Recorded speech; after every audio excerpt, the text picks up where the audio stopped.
longest-running talk show, 30 years, and I guess now going into more because I celebrated my 30th anniversary about 2 weeks ago of this show, and I have some amazing people coming on today. We're going to be talking to my friends Rock Hendricks and Tom Vendetti.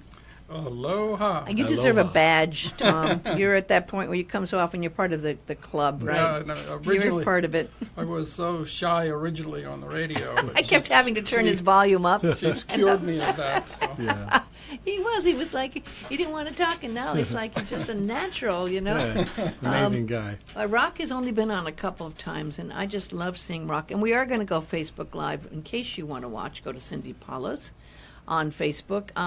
We're going to talk about an event that actually tomorrow night is One Little Finger on Oahu, and that's going to be at the Doris Duke Theater. You arranged that.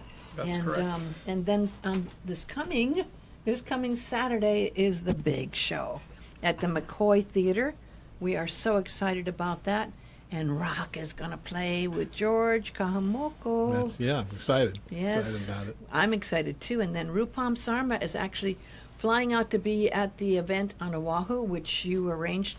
I have to give kudos to Tom and to Rock and to George because this is really true. Tom retired a couple weeks ago. Congratulations. He did. And he's been working very hard, dedicating his life to doing amazing events since then. And he heard about Rupam. I was telling him about the film, One Little Finger. And I was telling him about Rupam and his efforts to really make a difference in the world by this film. One Little Finger is a film about special needs children who were pretty much disregarded, and then he brought them together through this amazing story of an American neurologist who goes there and they learn how to do music together and they do a concert together. And of course, Rupam lives in the Bay Area, but he's from India, and Tom's been to India many times. So Tom was very, very kind. I have to thank you, Tom. And he invited Rupam to come out to do this special film tomorrow in Oahu, and then Saturday with Rock and with George Kahumoku. And I didn't, and even though I've known you for 30 years, 25 years, I didn't realize that you were on the board of the Hawaii Disability Rights Center. Yes, that's correct. I've been on the board now for 6 years. And it's a wonderful agency, again, advocating for people with disabilities. Well, that's what I've been finding out. And it's an amazingly large organization that's very, very effective, that has many parts to it, and it reaches many people. And since you've worked with Mental Health Kukua for years, Right. They are also a sponsor of the event that is here this coming Saturday. And you work with that department or that angle, or I guess it'd be one of the divisions of the Hawaii Disability Rights Center. Right. I primarily advocate for the mentally ill and trying to rid the stigma attached to mental illness. And, of course, that also spills over to people with disabilities in general, physical disabilities. And then when I heard that, Rock had this disability as a child, it Yes. only made sense to me to get him involved in this project. So we're just really fortunate to have this incredible musician, play along. They'll be doing a concert for 30 minutes, opening the show, and then we'll get into the movie. Yes, and absolutely true. And we had lunch with Rock and George, a couple months ago when this was first being set up. And now you and Rock have become friends. Now, let's Yes. give a little background on Rock, because Rock he's a very humble guy who doesn't at all, it's like you don't toot your own horn, Rock. You toot a sax pretty good on the saxophone, but you don't toot your own horn except that sax. But you started playing sax when you were about how old? About 10 years old in San Francisco. And at that time, were you having vision problems? I was blind till I was 7 years old, and then I had some operations. And then I was extremely visually impaired my whole life and fought off blindness my whole life. And then about 10 years ago, maybe 15 years ago, I went blind again, or started to go blind. And pretty much in the end, it was complete blindness. So you were in the Bay Area, and there was quite a music scene happening. That's right. That you kind of got your chops going with some of the great players in the Bay Area, right? My friends would lead me around, and yeah, I was influenced with all that. Haight-Ashbury, and I was there during the Summer of Love, and grew up in San Francisco. And who did you get to play with? who did I get to play? Well, I was just a kid then, a teenager. No, but when you were about 16, 17, when did you start playing? My dad retired and moved to the East Bay in Oakland, or near Oakland. Uh-huh. And then at about 15, I started playing in Oakland, which is predominantly a black community. And, here's this blonde-haired, blind white kid. They kind of inducted me because I could play great as a kid. 15, I was already pro. So I ended up, and I love R&B and soul music. That's my life.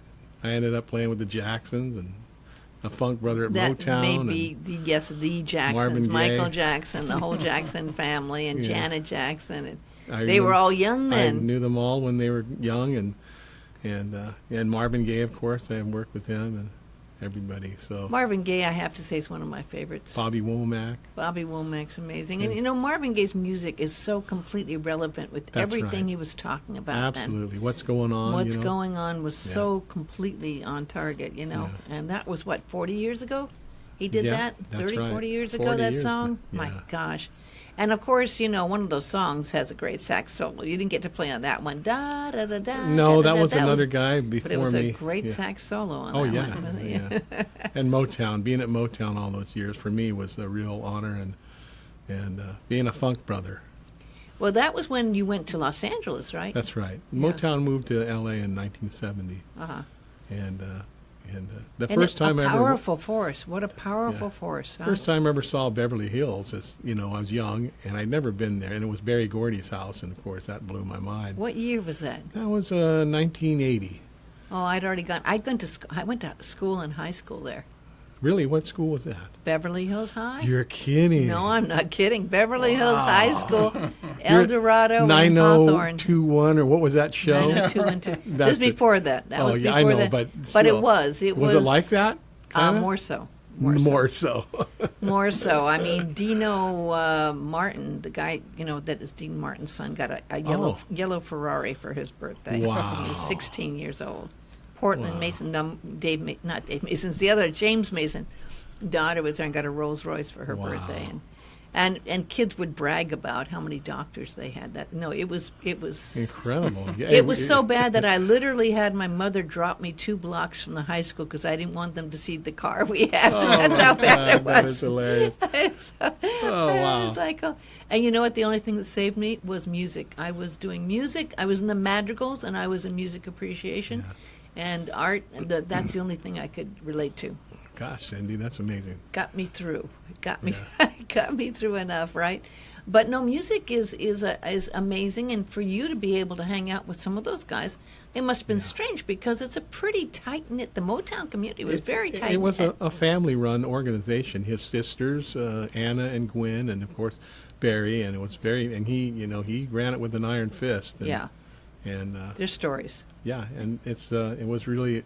I used to go to their house for big barbecues, and they never forgot their roots. Like What street were they on? I can't remember now, but let me see. Well, Anna lived in the Hollywood Hills. His sister, okay. she was married to Marvin Gaye at one time, and then Gwen, who was married to Harvey Fuqua, who started Fantasy Records. They lived in Beverly Hills, and then Berry Gordy lived in Beverly Hills. So. Yeah, And I lived in the Hollywood Hills actually too. Oh, okay. Yeah, I'd never seen houses that big in my life. I mean, they were like a block long. My father built the house I lived in. It was up above Sunset in Doheny. We had 8 bedrooms. Oh, wow.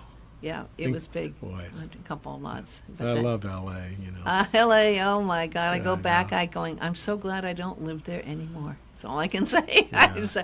But there's a music scene. There is a music scene. There's no yeah. denying. And that was an amazing time for music. That's right. There was a lot of genius and work going on. Oh, but boy.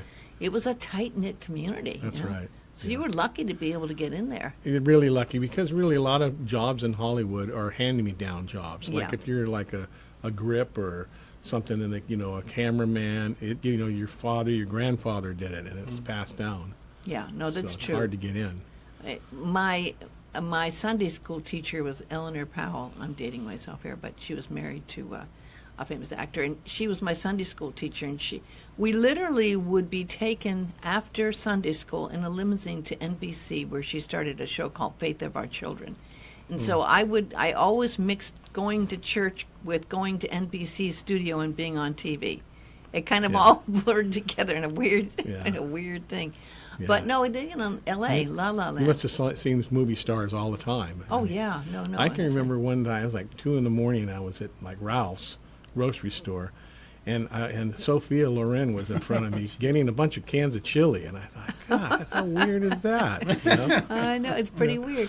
So it's interesting you're connecting now, because you and George are going to be playing together, and a lot of people might not understand that strangely, because here you are, you do a lot of great sax work with Paul Hardcastle, and you've been on how many CDs have you done with Paul Hardcastle? I can't keep track now, but we've had 19 #1 Billboard chart hits now. 19. And he's in England, and you're here on Maui, and you're able to do it all and put it together, and it works. But because of the internet, So you went and met George for the first time. I think you met him at lunch that time, right? Yeah, and you know what? I got a story from George. He told me yesterday, and this guy is a treasure to Hawaii, first of all, and a legend. And he has, I think, 8 Grammys or something on his wall. I went to his house, and we were talking about. He asked, how come your name is Rock? I said, well, that's my real name. My mom knew. She was Doris Day stand-in and knew Rock Hudson in Hollywood. Not. Yeah, and so George told me, you guys just blow your mind. He goes, I used to play at Rock Hudson's house all the time on the Big Island, and we were good friends. Oh, I know. You know, and I guess because George is from the Big Island, and he knew Rock real well. And anyhow, so you were named after Rock Hudson. Yeah. I always thought it was a rock and roll name. No, because I was born in 1955. Rock and roll wasn't really a household name then. It was Rock Hudson was the big thing. Wow, it's amazing. Yeah. So you and George got to practice and do a couple songs, because you're going to open the show this Saturday at the McCoy at 7 o'clock, right? That's right. And I would just sit there and on. It just sit after about 2 songs. I said, George, just record it all, because I just want to watch you play. You know, he's did. incredible. And so we're going to do some Hawaiian standards and one of your songs called Paradise, which is from your album. No, Mahalo Keakua. Okay. Thank you. Sorry Thank about you, God. that. No, Mahalo Keakua, and he's going to do what I Remember You. I love his version of I Remember You. Everything he plays is just fabulous, and it's an honor to play. So this is a mashup of smooth jazz and Hawaiian slaki, and which is nobody's really ever heard that before. And so we're going to give it a shot. I think it's going to be awesome. Some of our favorite songs, Ku'u, Home. That one busts me up every time I hear it. Oh, it's amazing. So it's going to be Jerry really Santos. Yes, Jerry Santos, great piece. And I think you're going to be introducing Rupam to Keola Beamer as well. Yes, we'll be going out to dinner, and again, talk about another legend. Yeah, absolutely. Slaki player, and I'm sure they'll really hit it off. They're both Rupam and of course Keola, wonderful human beings. Yes. And of course Keola is giving back through the Aloha Music Camp and the Aloha Music Foundation, and he's given so many ukuleles. I mean, tons of ukuleles to people in third world countries, and is continuing to do his work on that. And of course, Rupam it's helped so many people through this film. Some of these kids' lives were changed, totally changed. Some of them were so shy, and they'd never acted before, and he taught them how to act. These kids with special needs were used, all non-actors. These were 80% of the 80 of these children and young adults were special needs children. Well, again, if you go to India and you have a disability, and if you look at Buddhism and the Hindu religions, they believe in reincarnation. So basically, they are being, in this belief system, reincarnated with a disability because they did something really terrible in a past life. I was wondering about that. Yeah. So you can imagine the stigma attached, and then trying to get these people employed in these third world countries, and what an effort that would be. I mean, it's almost like Untouchable or something. Yeah. Right, exactly, Right. yeah. Mm-hmm. And so, I mean, there was a ton of work. You will love the CD, and one little finger. I'll show it here. But this took a long, long time, and my friend Kevin Mackey worked on this film soundtrack with Rupam, and he put together. I mean, Quincy Jones did a song on this one with a lady who actually wrote The Man in the Mirror. Wow. And they did a piece where Julian Lennon has a piece in it, and I got a poem that Dave Mason recorded, and it was played by Buddy Eckstein's son, Guy Eckstein, and that's on there. And actually, May Pang, who was John Lennon's companion for a while, recorded part of my song that's also on there. And some amazing musicians were on here. Don Most, let's see who else is on here. Jan Close, Stephen Mello, Rupam does a couple of great pieces. And so it's an amazing work. And then there's the whole soundtrack beside that. There's like, gosh, how many? There's like almost 30 tracks on here. So we'll be able to, I should give this so you can play it actually at the event. Sure. It'd be nice to be able to play some of this Well, music. the film is winning awards all over the world. It was in the is. Cannes Film Festival. And, Telluride. right. Telluride and Florida, everywhere it's going, it's getting that kind of recognition, and internationally. Right. Spain and Italy, and then going to London, and this is all done. We talk a lot about independence, but I mean this is independence. Rupam pulled it all together himself, and this is no record company behind this, and there's no all together with his own time, money, and lots and lots and lots of hours. You know how it is, because Tom, you've done how many films? You know how much work it takes, right? Right. I, again, lost count of the number of films that I've done, but each one, again, it's just the love of doing the work. I don't consider it work. Even with this so-called retirement, I'm working on a new film on Nona Beamer and her life. And again, it's just a pleasure to hear her words. It's like the Dalai Lama. She just talks about love and compassion. She's awesome. It's like therapy. Have you ever met her? Yes, I did at Tom's house, and we had to watch an incredible movie. What was the movie again? Genghis Blues. Oh, wow. But you're referring to Moana. Moana. Oh, no, Yeah, is we're talking Nona, about- is she related to? She's married to Keola. It's Oh. Keola's mom that we're talking about. Oh, Mother. okay. Yeah, I he's didn't got know. a Yeah, I heritage just that- met Keola that night. Keola's Yeah, family yeah. goes back to the Oh. 13th century in Hawaii. Wow. And to the kings, Yeah. and is Amazing. part of the Ka'amanu, and Yeah. he's Was he it's- related to Kahumoku? their whole family? Yeah, Keola's Wow. roots go back to the kings, and Wow. but he's a very humble guy, as you He know. sure You met is. him. He's a very humble guy. Incredible guy. Right? Yeah, very Yeah. nice guy. But they basically have been, especially Nona Beamer and Keola, dedicated their life to spreading aloha around the world. It's true. And Yeah. and they are so articulate in terms of describing what the real concept of aloha is all about. And that's part of our mission in terms of our new CD that we released, Yes. Himalayan Sessions. And we had a release party not too long ago. But all of the money towards this CD is going to the charity to promote aloha around the world. And it was a wonderful CD release party, and people gave money and donated money as well to that foundation. You did a beautiful video, actually. I hope you can get that out to people and maybe post it, because it explained exactly what the Keola's mission was with the Aloha Music Foundation. And some lovely video work in there. Right. We're actually working on trying to get to Myanmar at this point and take 40 ukuleles over there and teach the kids how to play. And again, getting back to music as Yeah. therapy, which is It the is. theme of this film. Yes, It's it is. very healing, and it certainly is the universal language. Well, that's why I'm here, because I fought blindness my entire life and was blind, born blind, and so when Cindy asked me to do this, I feel very honored, and it's He home to didn't me. even think twice, and it was like not a matter of the money or anything. He just wanted to do it.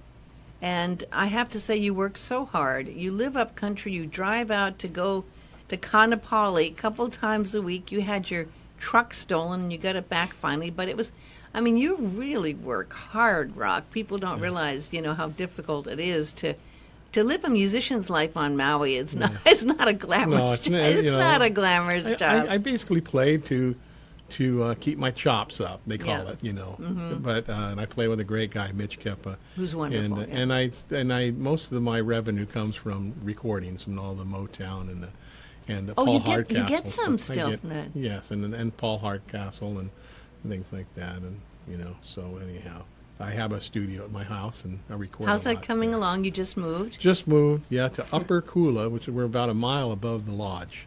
Oh, way up. Fabulous up there. Oh, you don't have this heat wave hat. Oh, it's hot down here. It's hot. No, it's That's Tell me about it. Yeah, It's yeah. been hot. And Rupam's going to stay at your house. Tom has a lovely house in the country. Incredible place. And Yes. and you invited Rupam to come stay with you, which is very cool. Right. In fact, the night that he arrives, he wants to see the Tibetan Illusion Destroyer. So I'll Well, show. because he was actually living in the area Right. where Right. that was actually created. He lived close by Right. the area where you went and shot that film. Right. So he's from northern India, up in the Himalayas, which again, I think he'll really appreciate seeing the film and the message behind the film. Wow, I'd sure love to see it. Yeah. And you know what I was just thinking about this the other day, Tom, how blessed I am to be able to find people like you and Keola and Rock and George, whose main goal is to really give back and to try to help. Right. Most of your time is spent just doing that, except for the vacation coming up in November, which you're very lucky. You're going to take a lovely vacation, which is well deserved.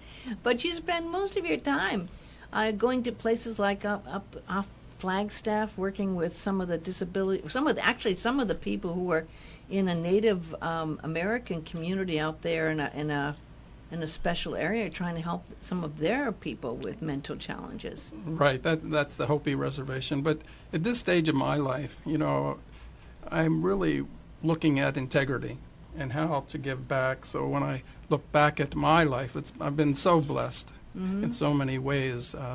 That's where I'm coming from at this point. And it's amazing. It's really changed me. I never would have ever thought we could bring Rupam out here because it's rather expensive. Besides having the fact that the McCoy is rather expensive as well, and doing concerts like this and bringing him over to the theater in Oahu and all these things. And there's no way I could have done that. There's no way I could have done that on my own. And you just stepped up to the plate and made it possible. And I have to say, there's people whose lives are going to be changed and inspired. And I should mention also, you were very, very kind and went to a mua and decided you wanted to get some of the people there tickets. And the McCoy Theater wasn't really set up for people in wheelchairs. So you went and bought tickets for them and had them take out the front row at the McCoy Theater. So that whole front row can be for people in wheelchairs. That's correct, yes. That's great. That is really great. Yeah. Right.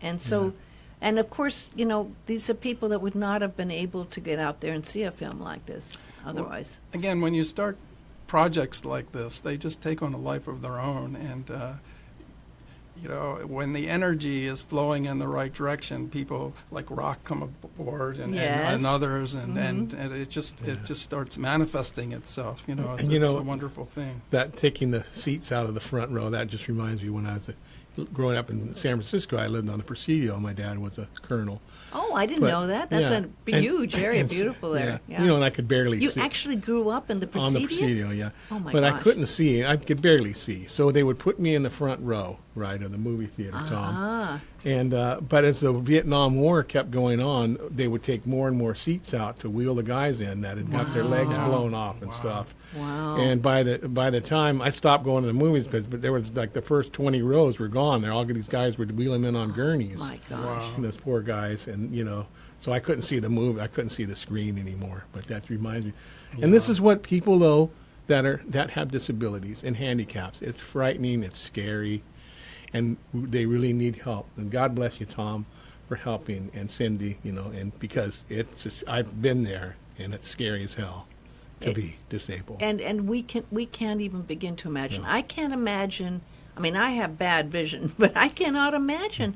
The visuals on Maui so beautiful, and you had an operation just last year, was it? 2 years ago, I had 4 operations at Straub, and I didn't realize they didn't tell me they were experimenting on me like Frankenstein.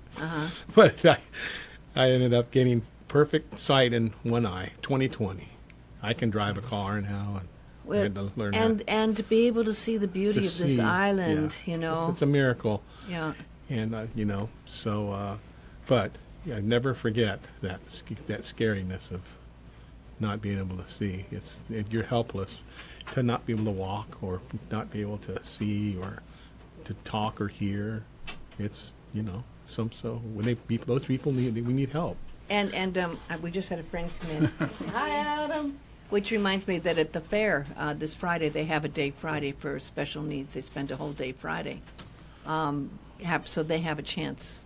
And autism has become, unfortunately, so common that some of these children really do have special needs. And now people are becoming aware, since there are so many parents having to deal with this, that there are more people aware that there needs to be special care given, at some of these special camps, right? Well, again, the theme of the evening is ability in disability. Correct. So we want to emphasize that that's what this is all about. Right, exactly. Because, again, we don't want to disregard a person with a disability. They have so much to offer, like Rock, for example, with his music. So, again, that's what the evening's all about. Well, I have to thank you so much, and I feel, like I say, very honored that this could happen. It's almost a miracle that it could happen in this way, and I really want to encourage people to get tickets by going to mauiarts.org, or you can stop at the box office, or you can get them that night at the door. And I do want to mention, too, we wanted Rupam to have an experience, so George has a couple of wonderful students. He teaches young people to play as well. And he has a couple of these wonderful teenage girls who play. And I think you've seen them, Autumn. Remember when we did Sing Out, those two girls? And Lahaina, maybe you were there, maybe not. No, maybe, no. Sure. But they're beautiful young girls, teenagers who sing and play ukulele. They were taught by George. They'll be there doing music in the courtyard. And so we'll have that. And so people will get a chance to have that experience of while they're out there, people can actually get I think you're going to have some of your music out there, and the CD will be out there, hopefully. He'll bring some CDs to get. And we enjoy, just sharing the aloha. And there's going to be a lot of that aloha going on this Saturday. Great. So we really will encourage you all to come out. That's a Saturday at 7 o'clock at the McCoy Theater at the MACC. And a big aloha to both of you, and mahalo, mahalo, mahalo.